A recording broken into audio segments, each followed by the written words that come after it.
Hello, and welcome back to Disclosure, Episode 2. I'm Sophia Schlossman. Last time, we heard stories about disclosure across medicine, across training, across roles, and across the many transitions that shape a professional life. We heard how decisions about disclosure are rarely simple. They're personal, often complicated, and shaped by questions of risk, safety, and belonging. But disclosure doesn't happen in a vacuum. In this episode, we widen the lens. Rather than focusing only on individual decisions, we ask a different question. What is it about medicine itself that can make disclosure feel so difficult, and for many, unsafe? We'll explore the culture surrounding disclosure, the stigma that lingers, the expectations that often go unspoken, and the institutional norms that shape whether people disclose, how much they share, and identity safety in professional spaces. And we'll begin to consider a harder question. If these experiences are shaped by culture and systems, what might it take to change them? Section 1. What is medical culture? Before we go further, it's worth pausing on what we mean by medical culture. Definitions vary. But in this episode, we're talking about the shared norms, values, and expectations that shape life in medicine. How people are trained, how they're evaluated, and how they learn what it means to belong. Many of these lessons are never formally taught. They aren't written into a syllabus or outlined in a handbook. Instead, they're absorbed quietly, through observation, through interactions with peers and supervisors, and through the everyday experiences that signal what is rewarded, what is questioned, and what is left unsaid. For psychiatrist and disability researcher Dr. Irene Sturgiopoulos, these quieter lessons, and the culture they create, are central to understanding disclosure. There's this entire hidden curriculum. It's not the stuff that's on the slides, it's everything else. It's the language that people use, it's the institutional policies, it's the practices, the conversation after the lecture. There's so many things in training that are implicit in culture that produce barriers to disclosure. Even just people saying, oh yeah, you shouldn't disclose because I heard my friend disclosed and they got a really bad evaluation after that. So that's more of a social kind of cultural barrier. Then you have things like having preceptors talk about patients in a certain way that's either derogatory or assumes that patients are not able to perform the functions that we are in the medical profession. And so, of course, if you also are a patient, if you have the same disability as that patient, why would you ever disclose? You're not considered part of the group. The research that I've done on the cultural piece of this is looking at identity formation in medical education and the way that people construct their identities as both providers and also people with disabilities. What we found was that it's incredibly hard to do both. It's a full-time job to be a person with a disability because you're managing your illness constantly. It's also a full-time job and a half to be a medical student. And so never the two shall meet. And medical culture is one where it assumes that doctors cannot be sick. That's the biggest fundamental cultural part of medicine that makes it so ableist. It sees doctors as separate from the people they treat. We can't be patients.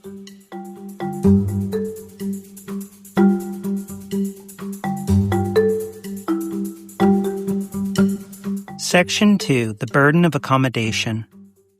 Medicine asks a great deal of the people who enter it. And alongside the formal curriculum, there can be another lesson, often unspoken, that good doctors push through, keep going, and manage hardship quietly. Within that culture, disclosure can feel complicated. Dr. Sarah Cohen-Solomon knows this terrain well. A pediatrician living with multiple chronic conditions, she spoke with us about how disability stigma shaped her experiences throughout training and into clinical practice. I am a pediatrician at Prism Spine and Joint, which is a specialty clinic treating primarily Ehlers-Danlos and related conditions. It's a particular privilege to be working there because I myself have those conditions, and I have been working with my own body and all of the challenges and hiccups that come with it for my whole life. It informs how I practice. Today, Dr. Cohen-Solomon works in a setting that was intentionally designed to be accessible. But for much of training, this was not the case.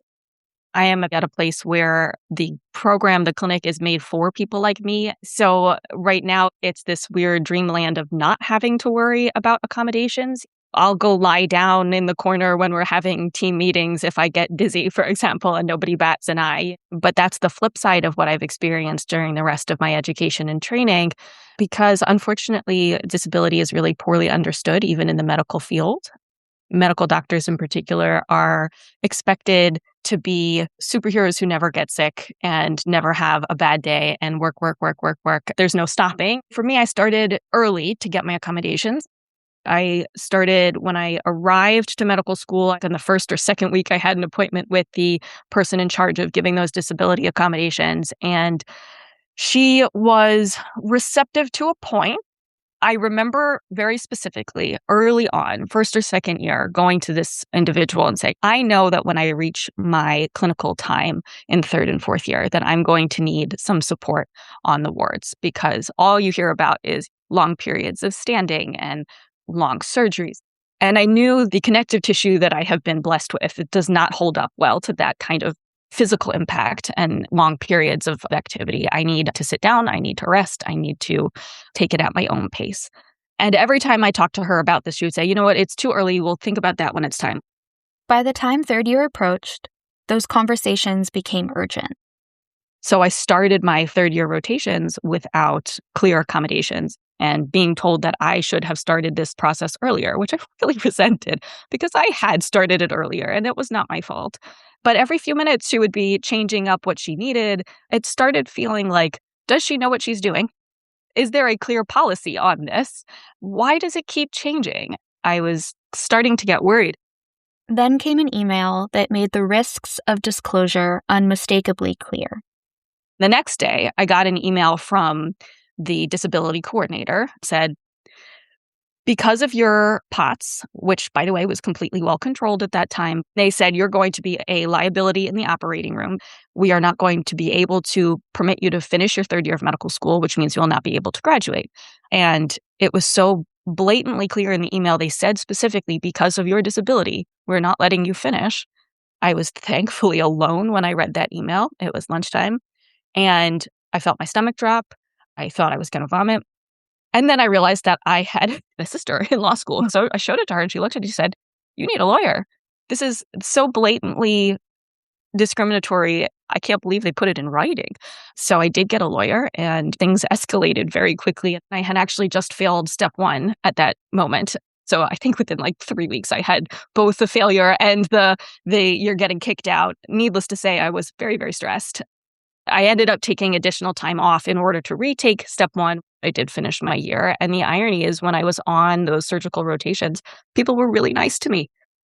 Dr. Cohen-Solomon moved forward. She completed her third year, graduated medical school, and began residency.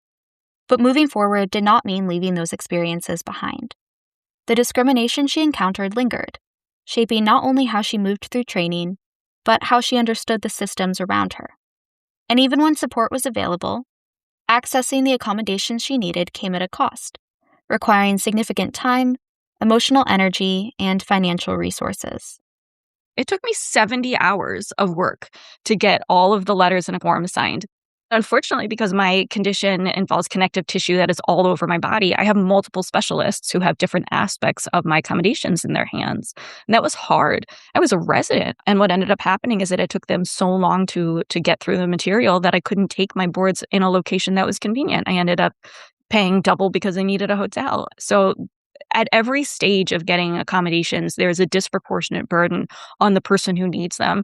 And I believe that is because that the system is discriminatory against us as a group. These experiences take a toll. And for many learners with disabilities, the barriers surrounding access and disclosure are not isolated moments, but a near constant part of training. To be told that because I disclosed that made me the problem was really, I mean, it stuck with me. It was hurtful. And unfortunately, it colored a lot of how I go into accommodations later because I knew that people could be that mean. And that kind of thing sticks with you because it is real.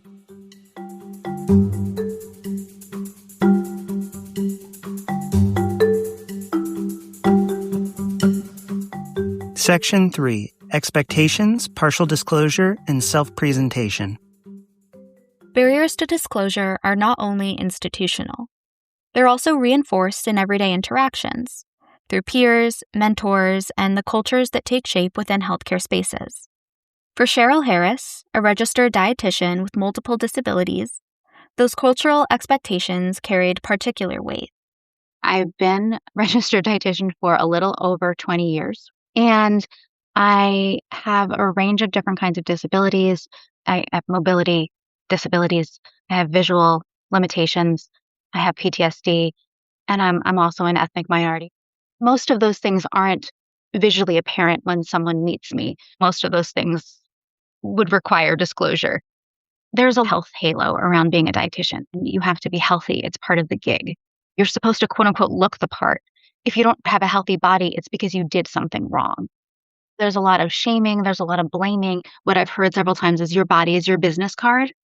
Within this quote unquote health halo, Cheryl struggled to navigate disclosing in a way that felt safe. This was very early in my career. I was invited to speak somewhere, and I said something about not being able to stand and needing accommodation and needing to sit while I presented. And then the speaking offer disappeared. I think it was because I said I had a disability. It made me have misgivings about disclosing. It really gave me pause. After this event, Cheryl adjusted how she approached disclosure.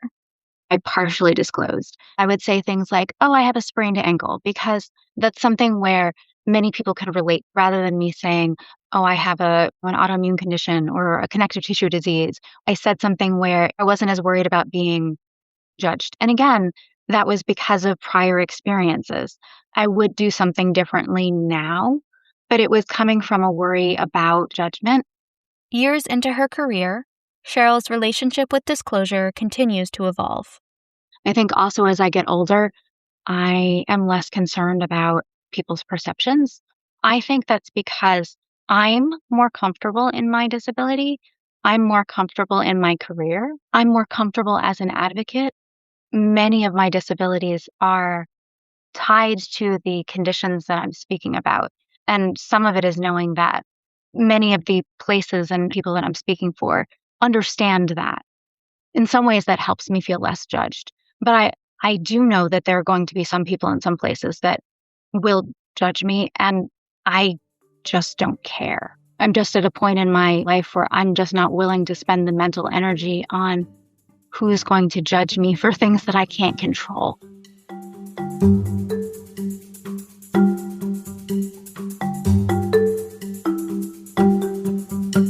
Section 4, Colleagues and Language. Earlier in the episode, Dr. Sturgiopoulos described how medical culture is shaped not only by formal systems, but through everyday interactions. The comments people hear, the assumptions they witness, the conversations that quietly signal what may or may not feel safe to share. For one speech-language pathologist, those messages shaped her own relationship with disclosure. In the next narrative, shared anonymously, she reflects on how hearing colleagues talk about disability influenced her decision not to disclose her own disability identity. I'm a speech-language pathologist. I've been an SLP for over 2 years now, and I work in the early intervention settings with kids under 3. And I also have experience working in more traditional medical settings. I am autistic. I was identified later on as an adult. I've been impacted by being autistic in pretty significant ways my whole life. It's a lot to unpack. I don't think that most medical professionals recognize that they more than likely have disabled coworkers. And when they're talking about disability, they are talking about their coworkers in a lot of cases. In the setting that I work in, I work with a lot of autistic kids, and I love it. My problem with disclosure isn't that I am ashamed of being autistic. It is the experiences that I have of other medical professionals, other therapists, other coworkers, not recognizing that when they're talking about autism, they're not just talking about the kids they work with. She specifically recalls a training session that deeply affected her. When I was going through my evaluation process and learning about myself and thinking, what are the next steps? should I tell my employer about this? How would that go? We were having this therapy curriculum. I'm listening to the presenters who were speech pathologists and board certified behavior analysts that created this program. And having to sit through that for multiple hours, I felt like was kind of traumatizing for me to realize how deeply ingrained and explicit these thoughts are about autistic people from the moment that they're born. To me, it doesn't seem like a safe time for me to talk about my own experiences with it. This contributor also describes how emotionally complicated the decision to disclose can become. A lot of people in medical space avoid the word autism, and that also feeds into these negative feelings and assumptions about autism. I do the work that I can without being open about being autistic at work, talking not overly positive, not overly negative, but just neutral about autism and crossing my fingers that it helps. But it's a slow process. And I really do think that the reason why I'm a good therapist and the reason why my families like to work with me and my employers see me as unique from other therapists is because I'm autistic. I really do feel like that colors a lot of the way that I approach therapy. When I meet an autistic child, I'm like, okay, I get you, you get me. And it's such a hard thing to explain, but it's such a tangible connection. And I've already experienced children who behave differently for me than they do for other therapists. I really do think it's because I approach them as another autistic person who accepts them as they are.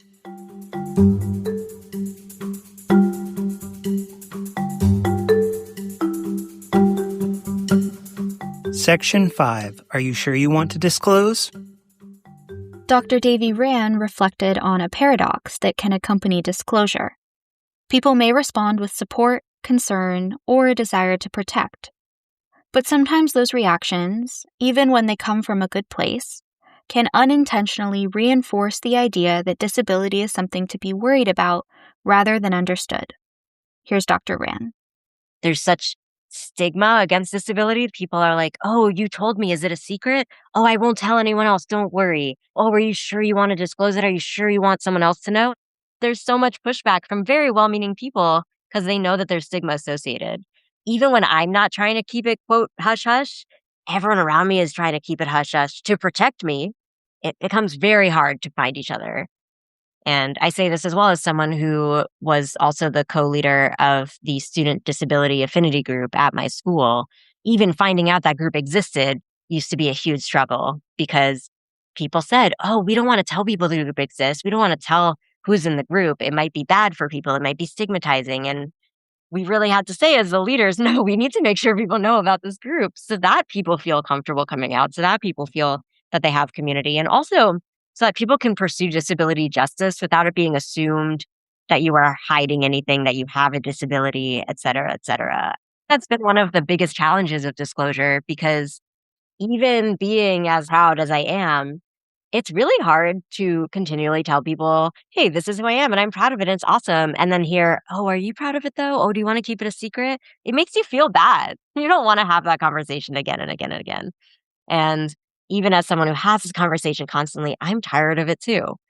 And if I'm tired of it, what does that say about all these other people who want to disclose but can't for all of these reasons?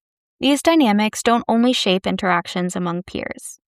They can show up in mentorship too.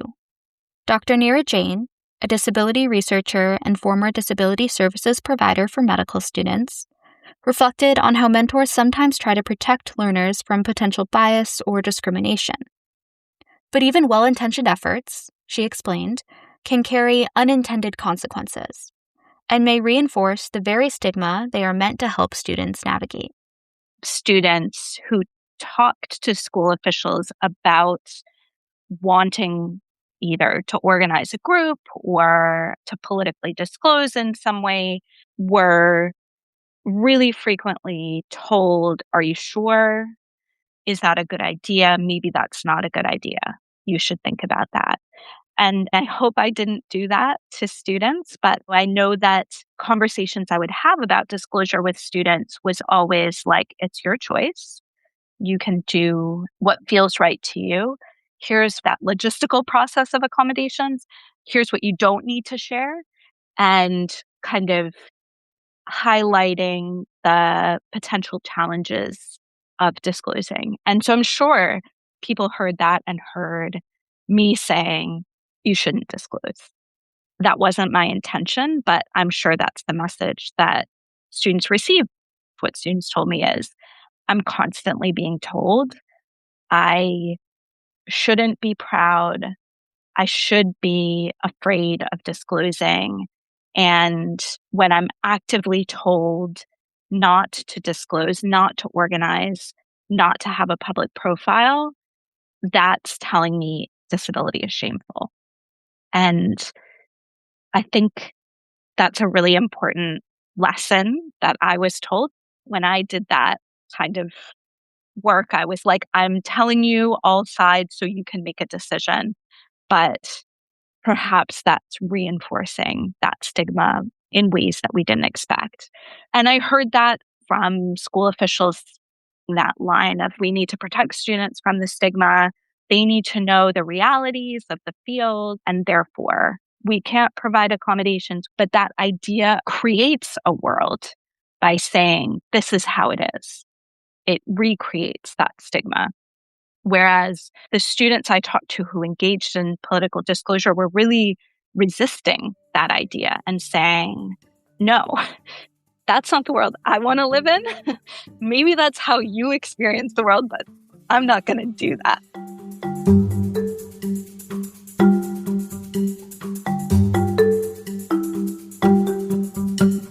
Section 6, Looking Forward and Changing Culture.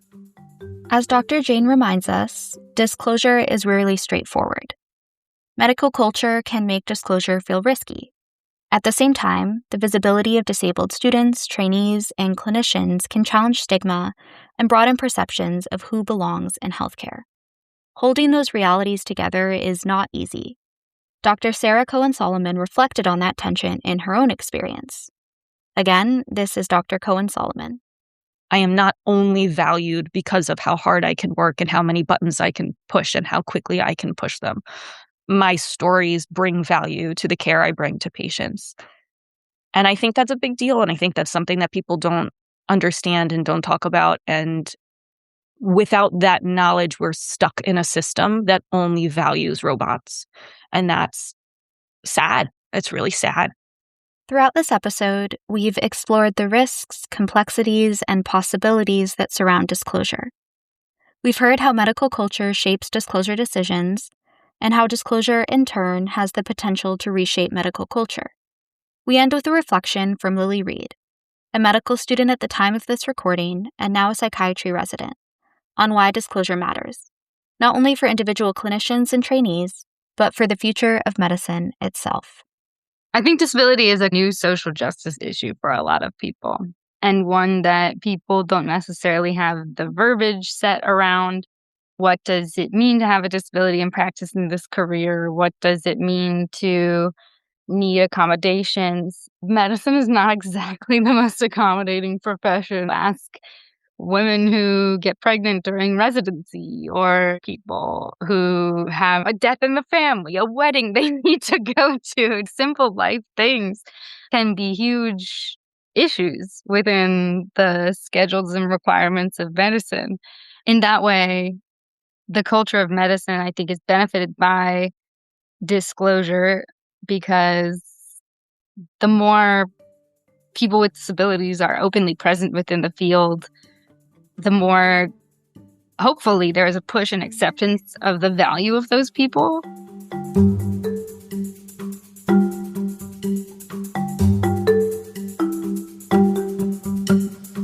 As we've heard throughout this episode, disclosure does not happen in a vacuum. It happens within a culture, one shaped by assumptions about competence, professionalism, and belonging, and one that too often positions disability at the margins. In our next and final episode, we'll turn to what happens after disclosure, accommodations, access, and what meaningful support can look like in practice. Before we go, we want to thank everyone who shared their stories with us. These conversations are only possible because of your honesty, vulnerability, and trust. And for those listening who may be navigating these questions themselves, we hope these stories serve as a reminder that you are not alone. Disability is not separate from medicine. It is a part of the human experience, and it has always been part of our profession. Thank you for listening to Disclosure. Until next time. This series is supported by a grant from the Ford Foundation, the National Institute on Disability, Independent Living and Rehabilitation Research, and the Robert Wood Johnson Foundation. Special thanks to all our contributors, both named and anonymous.